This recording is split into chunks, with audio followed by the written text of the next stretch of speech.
is a 5-minute primer to understanding economics. There are 4 basic schools of economic thought that vary from free market to more statist solutions. Neoclassicals are the ones that created the idea of supply and demand, that a good finds a value based on what the buyer is willing to pay and what the seller is willing to sell for.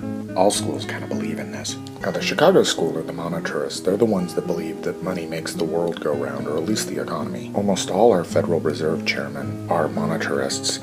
Milton Friedman, Paul Volcker, Alan Greenspan, Ben Bernanke, people like that. And of course they would like it. It says that by controlling money, they can control the behavior of people, inflation and deflation, and balance out the whole economy. So they should be in charge of everything. And sometimes it works. By controlling the supply of money, they can increase or decrease the cost of investment. But that effect only goes so far, because government can only get money by taxing, borrowing, or printing new money. And people are smart enough to react to any of those if you do it on too large a scale. Since taxes are passed on to consumers, consumers will start saving more and spending less.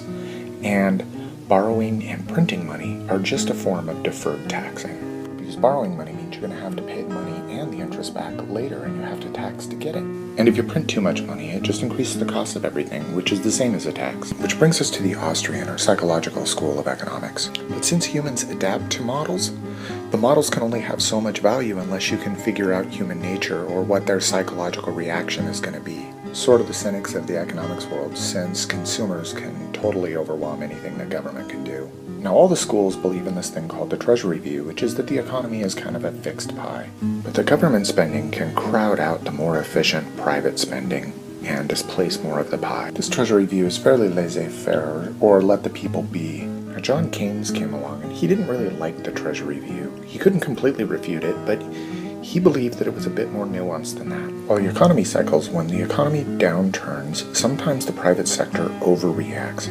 Fear causes them to overcut. So if during downturns, government could come in and spend just enough to counterbalance all the layoffs, everything would be perfect. Except that it's never actually worked. But as Milton Friedman said, there's nothing as permanent as a temporary government tax or program. So even if it worked in the short term, in the long term, you can't get rid of the less efficient government program. So the monetarists know it can't work, and the Austrians know that humans are too smart. They'll adapt to the increased government spending by cutting down on their own investment. FDR's New Deal was tried in the 1930s, and it was a blatant disaster, at least according to FDR's own Treasury Secretary, Henry Morgenthau. It was tried in the 1970s along with price and wage controls, and it was an unmitigated disaster. In fact, it broke the Keynesian models completely, so what we have today is called New Keynesianism. Japan tried it in the 80s, 90s, and 2000s, and we call that their lost decades. Their economy didn't grow, but their debt skyrocketed. And if you think about it, if government spending stimulated the economy, then the USSR and Communist China would have far outgrown their later capitalist versions or us, and would have been the biggest world powers. Friedrich Hayek totally decimated the idea of centralized government in his Road to Serfdom. He won the Nobel Prize for showing why command economies can't beat dispersed economies, which is something called dispersed knowledge. And basically it means that the guy at the top doesn't know as much as all the people below him.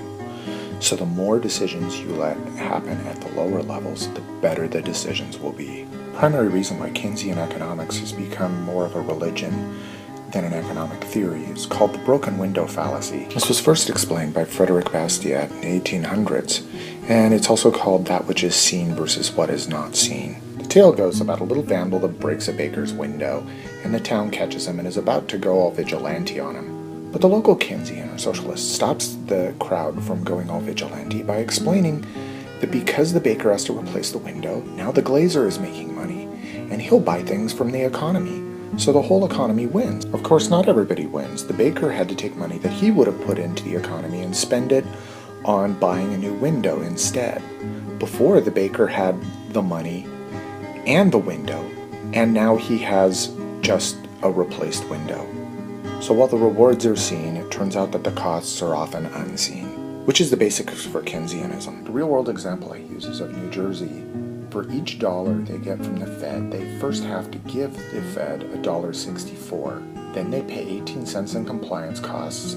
Then the Fed borrows 81 cents to give them that dollar. On top of that, Because the dollar comes with all sorts of regulations, they only get about 60 cents of value out of that spending. So if you only look at the 60 cents you got, it seems pretty good. But if you look at the hidden costs, it turns out you're losing money on every dollar. In the end, there is no way that you can tax yourself into utopia. And all the economic schools realize that Keynesianism has become more of a religion than an economic school anymore. But hopefully this little primer has given you a much better idea of economic schools, what they think, and why people think it.